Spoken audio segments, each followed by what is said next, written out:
Yo, yo, it's your boy, Jumper, back with another video. And today I got for y'all an operator breakdown in a patch notes video. I'm gonna do a little light overview of what the operators are, both of them, and go over the patch notes today. And later on today, I'm gonna drop a complete breakdown of all the operators, what guns to use, when to use them, are they good or not, blah blah blah. About to be cranking out the videos today, you already know. So, let's get into it. First up, we have Ayana. She's an attacker. Her role is intel denier and intel gatherer. She's a 2 armor, 2 speed operator. And she comes with a unique ability called the Gemini Replicator. It's a remotely controlled holographic copy of Ayana. It can be moved and produces sound like she would, but it cannot shoot, melee, or use secondary gadgets. It has a time limit, or it can be exited at any time. There's always a cooldown between 2 uses, which is longer if it's destroyed. The Replicator is all about fooling Ayana's opponents and collecting information during its deployment. She can find her opponents and cause confusion to her heart's content. If the Gemini is spotted and destroyed, it can help Ayana deduce the threat's location. It will buy her opponents a few precious seconds to reposition. Next up, we have her loadout. She comes equipped with an ARX-200. We've seen this on Nomad. She also comes equipped with Ash's secondary assault rifle, the G36C. For secondary weapon, she only has one option, a MK1 9mm. I believe this comes on Frost in Buck. For secondary gadgets, she comes equipped with either a frag grenade or a smoke grenade, which is gonna be pretty good. Her loadout's looking pretty nice. And now to her biography. Her real name is Nyanke Meyer, born on August 27th.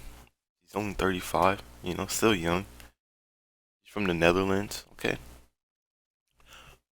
All systems are complementary if you know how to connect them. Meyer's mother was lead engineer on the Huygens atmospheric structure instrument that landed on Titan. Encouraged to reach for the stars from an early age, she studied aerospace engineering with a view towards becoming a fighter pilot. Unfortunately, her albinism meant she had compromised her retina and her application was refused. She changed her focus to systems engineering, developing contact lenses that overcorrected her genetic deficit while integrating a state-of-the-art AR overlay. It was a collaboration during her doctorate that gave Meyer the first taste of where she longed to be. Returning from the International Space Station only fueled her desire to explore the farthest reaches of the cosmos, no matter the cost. She pioneered topography mapping software that allows her to project a real-time virtual copy of herself to anywhere visible by satellite or drone. With this technology, which caught the eye of Elena Mira Alvarez, subsequently 6. Now, the physiological report. The first time I met specialist Ninke Iana Meyer, she told me that the silver spoon I used to stir my tea has more in common with the nails that hold my chair together than the flature of kings.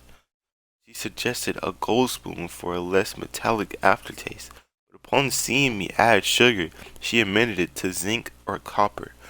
Marvelous. Her reductionist and frank approach is sure to challenge her fellow operators. Her face lights up when she tells the story of watching the landing on Titan with her mom, or of her precious few days on the International Space Station. It's clear these events triggered a growing impatience to go further and see more. She had been born 200 years earlier. She would have been one of the intrepid souls mapping every corner of our tiny blue marble. As it is, she's had to settle for distant and less familiar worlds. Reading Meyer's file, it's apparent that she succeeds through sheer intellect, resolve, and fearlessness. Yet, cocooned within her collaborative and outgoing exterior is a fragile core she keeps guarded and private. Growing up albino wasn't an easy proposition, regardless of how outwardly tolerant society may seem. There was social stigma and childish name calling. These hardships foster self-determination and self-assurance. Alone, she is like a raging river, hell-bent on overcoming any obstacle that blocks her way, regardless of the personal cost. She was eager to share her experiences and knowledge, and to grow within a very different sort of team than is her natural habitat. Especially thrilling is her ability to analyze a myriad of scenarios and to create discrete aspects of herself to tackle each of them simultaneously. Often, those who multitask have reduced outcomes in all areas. But here, also, Maya is the exception. I have every confidence that she will make an excellent addition to Rainbow. However, much like specialists Eliza Ash Cohan and Elena Mir Alvarez, it will be paramount to ensure that she synergizes with her team rather than struggling alone to cross purpose. And that's coming from the director of Rainbow. Seems pretty interesting. She used to get bullied. Use that to turn into one of our new operators. That's crazy. But without further ado, let's get into that next op. Alright guys, now we got Oryx, the next operator. He's a defender. His role, he's meant to be played as a roamer or a soft breach defender. He's a 2 armor, 2 speed. We have 2 of those. His unique ability is called the Rima Dash. Speed allows him to roam efficiently and cover short distances with unprecedented swiftness. It can also be used to knock down opponents and dash through breakable walls, creating a wide opening. Be careful of the cost though, as he loses health every time the Rima Dash is used for breaching. Additionally, Oryx has the unique ability to interact with broken hatches. He can climb straight through for a quick rotation, or he can hang on the edge to peek or wait for the perfect moment to go up. As long as he's hanging, he can also opt to drop down if the climb seems too dangerous. Alright guys, let's jump into the loadout. Oryx comes equipped with the Spaz 12 shotgun, which we see on Valkyrie, or the MP5, which is a good submachine gun that we see on Doc and Rook. I'm not sure what scopes he'll come equipped with, but I'll break that down in my next video. Alright, now his secondary weapons. He comes equipped with 2 options: the Bailiff 410, which can be seen on Maestro and Alibi, or the USP 40, which is Jackal Amir's pistol. Let's see. His 2 secondary gadgets are barbed wired or the bulletproof camera. Probably be running more. I don't know. I could see both of them being useful. Not really sure. I guess it would be pretty situational. I guess that's pretty good that he has something quick he can use as a roamer. He doesn't really need impacts because he is the impact. But let's get to the biography. His real name is Saif Al-Hadid, born July 3rd, age 45. Place of birth, Jordan. Okay? Sometimes the only way out is through. Little is known about Al-Hadid's life. He grew up in a small town adjacent to an Air Force base, and by all accounts had a normal childhood up until he disappeared from international records for more than 15 years.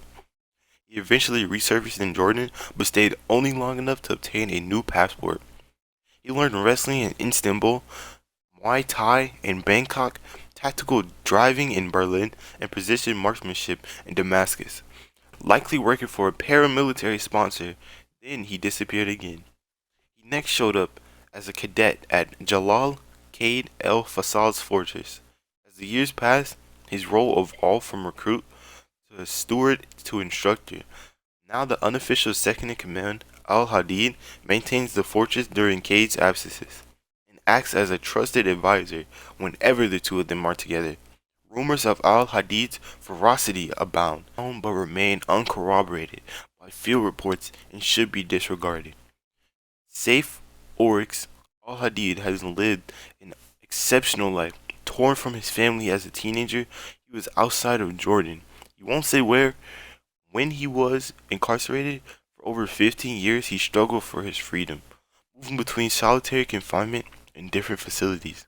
The rage he bears as a result of this inhumane treatment is something I have witnessed once and hope to never see again. My first meeting with Al Hadid took place not in my own office, but in the well-appointed private sanctuary of Jalal Qaid El Fassi. He had told me stories of the warrior forged from raw iron, of his outstanding strength and resilience, but also of the weeks during which the man had sat unmoving in the scorching desert heat, waiting for Cade to open the fortress doors. Though no outward mark remains of his transformation, it is clear Al Hadid is a man thoroughly changed. We spoke of the ubiquitous cats of Morocco, of his trek on foot from Syria to the Atlas Mountains, and of poetry, for which he has a special fondness. Despite his scars, Al Hadid does not dwell in the past. There is nothing for him there. I wondered if his stoicism hid some deeper longing, but in our sessions since I have found no such indication. Al Hadid's phenomenal self-control puts my own efforts at mastery to shame. Even specialist Yumiko Habana Imagawa has commented on the utter calm he exudes. The difference between them is that he allows his control to waver at selected moments. In service of his larger goals, he has turned a crippling affliction into overwhelming strength. This is an extraordinary skill that I have encouraged him to share, when and where he will. Other operators are making inroads with Al Hadid, but progress is slow. I suspect, like many subjected to the depths of human cruelty, trusting others will not come naturally. Disquieting through it is to admit Rainbow may be the one place where he is amongst those who can best understand his past. Once again, we have the psychological report on the operators, the director 6.